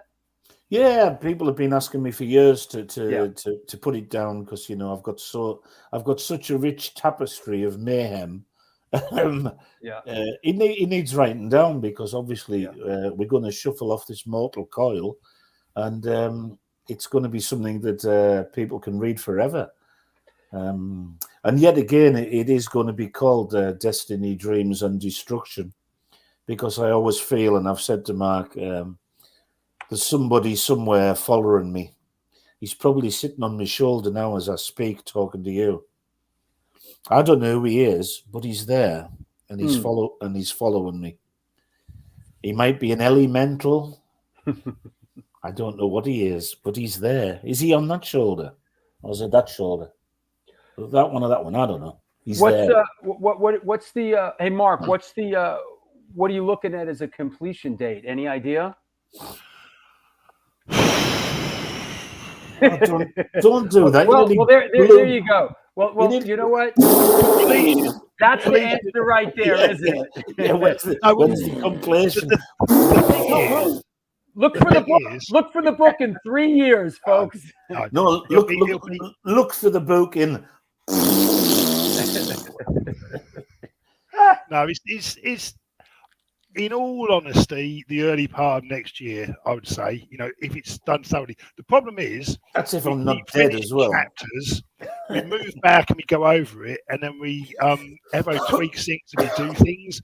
So you know, there's no mad rush, but you know, it'll be finished. It might be done by the end of the year. We don't know, but realistically, you know, to be safe, you know, it's going to be 2024. So yeah, it's important for him. It's important for me as well that it's done properly and it's a good read, you know, a thorough read. Some of us still read books, is it? You know, some people actually read fucking books still. How can you not read? How can you not have a bath without reading a book? In this world we live in these days, anything's possible. Yeah, you've got to have a bath and a book. Yep. A book and a bath. Well, good, Mark. Well, thanks, man, and you know, looking forward to the book, and thanks for writing that nice article. Actually, wait, I have that somewhere. Mark. Yeah. Here, Mark. Fistful of Metal magazine. Mark recently, I don't know if interviewed me is the right, but basically about my history with Biohazard, about the videos I did with them, and what magazine is this in? Fistful of Metal magazine. It's the newest issue that's just hit the shelves. Oh, Fistful of Metal. Yeah. Look for my history with Biohazard in the latest Fistful of Metal magazine. So, and you got to send me a copy, will you? I'll get it sorted. So it's good because you focus on your contributions towards the videos and some of your other work you've done. So it's a good read. Good read for the people. Well, thanks, Mark. We'll talk to you soon. Okay. Cheers. Thank you very much. Cheers. All right. Good. Let me take a quick sponsor break and let's come back, a quick one, and we'll take questions from around the world, okay? Cool. This is the New York Hardcore Chronicles Live. Our guest today is Evo from Warfare. Start posting up your questions. Go deep. Get weird. Don't be shy. Let them fly. We are sponsored by blah, blah, blah, blah, blah, and 126 Hardcore Clothing. They're a streetwear brand for restless individuals who don't compromise. They're about being positive, spontaneous, and true to yourself. For years, they've experimented with several printing methods and materials and collaborated with a large number of designers and illustrators, always giving room for fresh perspectives while retaining the hardcore attitude. Get in touch with them. Ramp up your game at www.126clothing.com. Come on now, DTFM Vinyl Distro. Looking for extreme music? DTFM Vinyl has got you. Located on 13th Ave in Fargo, North Dakota, we have the state's best selection of punk, hardcore, metal, ska, and more. And can't make it in? Shop online from anywhere in the country at www.dtfmvinyldistro.com. DTFM Vinyl, where the policy still is and always will be death to false metal. Just a reminder, please support the show. Join Patreon, get the book for free, get all the exclusive content. Listen, I don't give a fuck what you do. I don't give a fuck what you eat. I don't give a fuck if you're vaccinated or not. I don't give a fuck who you vote for. But you know what I do give a fuck about? Support the show so we can keep doing it. All right? I don't care about much in this world, but I care about this show. Help me help you. That said, what else? I think I touched on everything else. You know what? If you are on Instagram, there it is at the bottom. Follow me, follow the show on Instagram. If you have one of these evil devices, follow me at Stone Films NYC on Instagram. Pick up the communication device right now at Stone Films NYC. Get up, get out, make it happen. That said, let's clear the deck. Let's bring our guest back on. Hi. Let's play some. Okay, you ready? Here we go. Has Evo ever played in Mexico? No. Nope. Just no. No, I haven't. So what can you say? No. Let's see. Anthony Savage says, what this corporately cleansed world of rock needs is a full-on or fuck-off return of Warfare. All right, huh? Yeah.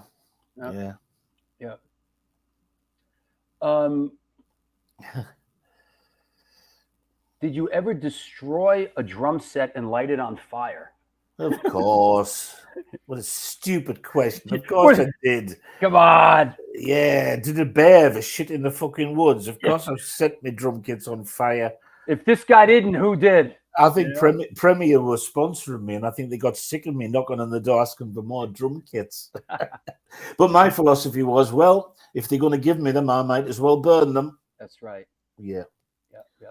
Paul Stone asks, what's your favorite gig? Well, that's a tough one. What's the favorite gig that he ever played and why? And any, looking back, and any ones that really, I know there's a million of them, but one or two that are special or look back that still ring in your head all these years later?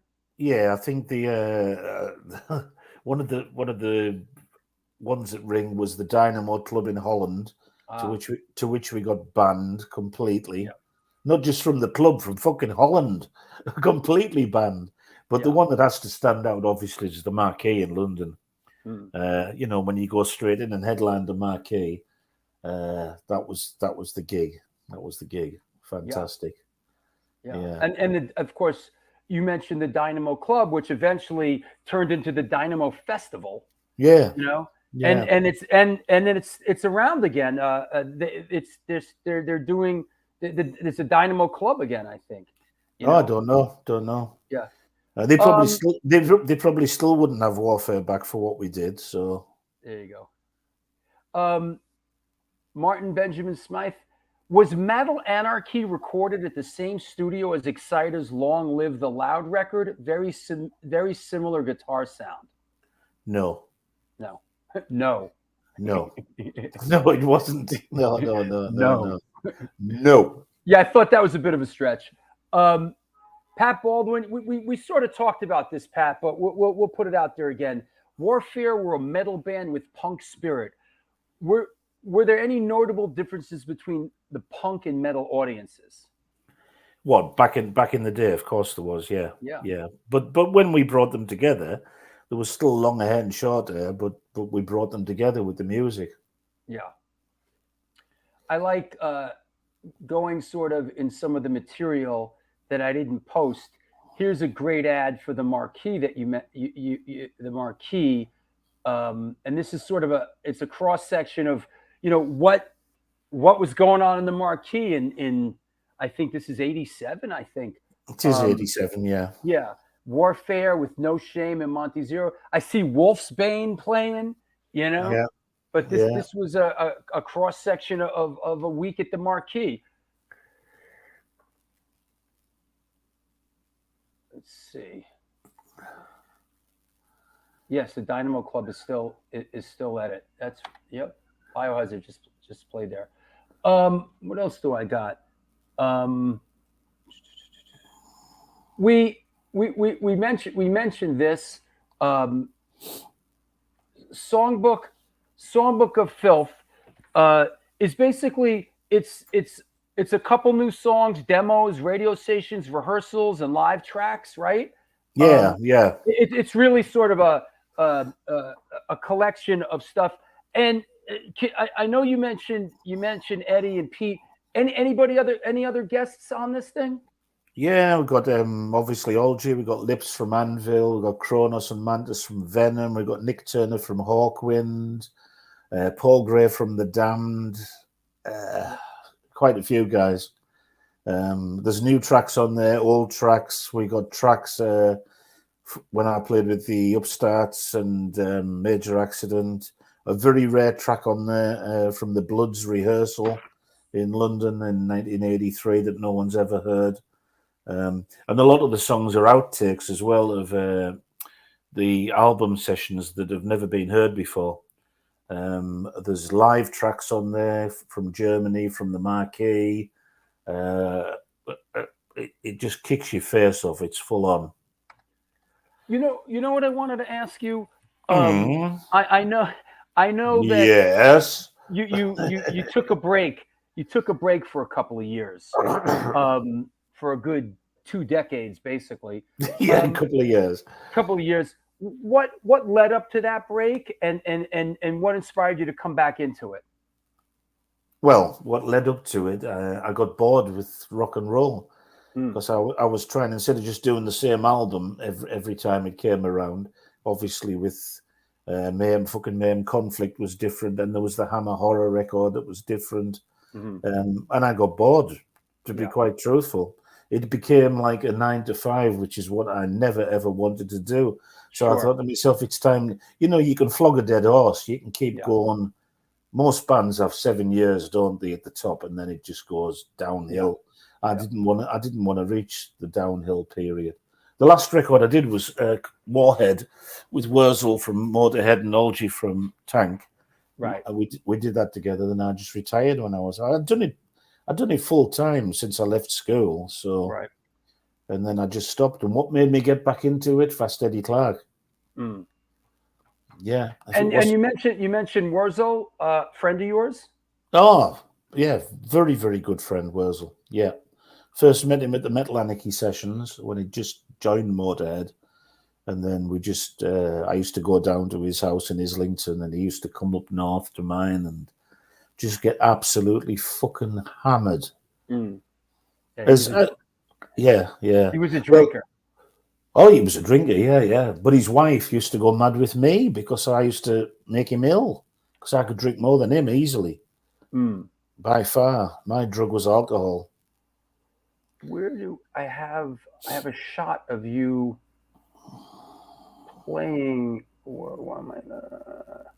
Did that band play out? Whom? Wait, hold on. Why am I not seeing that? I'm drawing a blank. Because you're not looking, idiot. Yeah, or is it on my desktop? Warhead. Yes. Yes. Did Warhead play out? What, live, you mean? Yeah. No. No. It was a studio thing. It was just a studio project between three friends, really. Got it. Robbie says, I saw Warfare supporting Kronos at the Marquee. Right, Yeah, that wasn't. We didn't support Kronos, and it wasn't the Marquee. It was the new Marquee. The new Marquee, not to be confused with No. I only played the Marquee once, and that was the proper Marquee. I got They made this shit all of a tin fucking shed at Charing Cross Road, and it was. And we did a joint headline tour, but obviously he must have caught us the night that we went on first. Gotcha. But it wasn't the venue what the Marquee was. They just called it the Marquee. Yeah, that's been known to happen, right? Mm. Paulie asks, any memories of playing New York City? I never played New York City. Never played New York City. Now, been, but never played. Wow. No. That's incredible. So what? And also, is there? What's the future hold? Looking forward, recording anything, or what's the future hold for you? What are we looking at? I know we talked about the book, but what else is out there? I'm writing a couple of. I've wrote a couple of new songs and got Tony Dolan from Venom Inc. I asked Demolition Man. Yeah, I asked him if he would put some bass down, and straight away he said yes because he loves Warfare, and we go back a long way because we were neat guys when we were kids, you know. So, sure. And I tell you who's going to play on one of the new songs, and I've never let anybody, and I've done a lot of albums in my life, drum on Warfare stuff, but Mark Brabs from Tank's going to drum on. Oh wow! Yeah, so Tony from Demolition Man from Venom is going to play the bass. I'm going to do the vocals. Mark's going to do the drums for me. Yeah, that's great. Yeah, that's great. Which is cool. So I've got two songs written. One's called Death Certificate, and the other one's called Dance for Tomorrow We Die. So it's a nice little jovial warfare record in the making. We're still singing about positive things in warfare. Yeah. Well, there you go. Like death from COVID jabs. Well, hey, thanks. Thanks for coming on the show. You were a great guest. I appreciate it. Anybody you want to thank or shout out? Nobody. You can all fuck off. There you go. All right, let's keep in touch. Thank you. You're welcome. Talk to you soon. Take care. Yeah, you take care too. Cheers, man. Bye. Cheers. Bye-bye. Well, there you have it. Evo from Warfare. Hope you enjoyed the show today, everybody. And yeah, did I see that right? That Robbie Robertson passed away? I think I saw that during the show. Robbie Robertson passed away from the band at age 80. Is that right? Rest in peace, Robbie Robertson. They're dropping like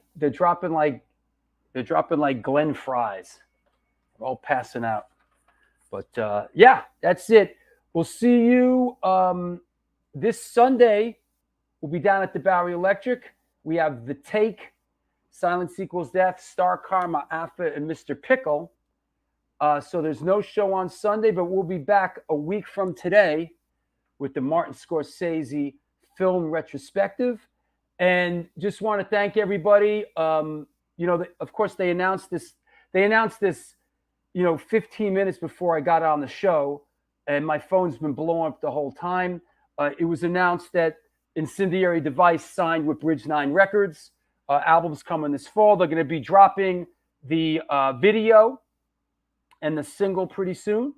So we're excited. Incendiary Device, we've signed with the Bridge 9 Records of, of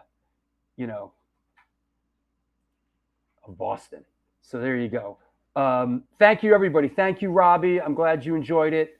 Thomas, thank you for stopping by. Hazers, just everybody. It was a great show, great guest, very educational. I do a lot of shows with people that I've been connected to, that I've done videos for or worked with, or I really enjoy the shows when it's somebody that I really don't have a history with, and it's a learning experience for me as well. I love these kind of shows because listen, it's real easy for me to have some of my New York hardcore buddies come on the show. That's very easy for me. Having someone that I've never really worked with or never met, and I have to do some homework. I enjoy those shows. I enjoy the challenge. Yeah, this was my school too today as well. Absolutely. Paul Stone, thank you. Thank you, Paul. Thanks for your help, and thanks for Mark Freebase. Thank you, buddy. I appreciate you hooking me up, and good luck with the book. Can't wait to see it. So that said, listen, if you're in town, I hope to see you on Sunday down at the Bowery Electric. If not, we'll see you a week from today for the Martin Scorsese retrospective. Thanks for all the well wishes regarding Incendiary Device. Rest in peace, Robbie Robertson. Until next time. Who's Max Splooge? Max Spludge? Who's Jorge? Who's Max?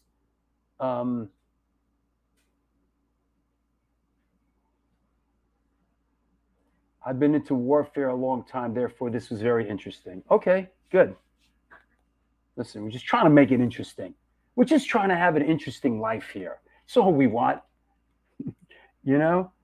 Angelic Upstarts. Thank you. Doob, I got your attention with this one, huh? Reaching back to your old cassette days, Dubin. I got it. Jorge. Absolutely. Thank you. Yeah, we got to get some Angelic. I got to get the GBH guy. We still have a way to go with this show. We still have lots to do. Lots to do. So it's all good. It will happen. We'll see you soon. Until then, do good things. The good things will come to you.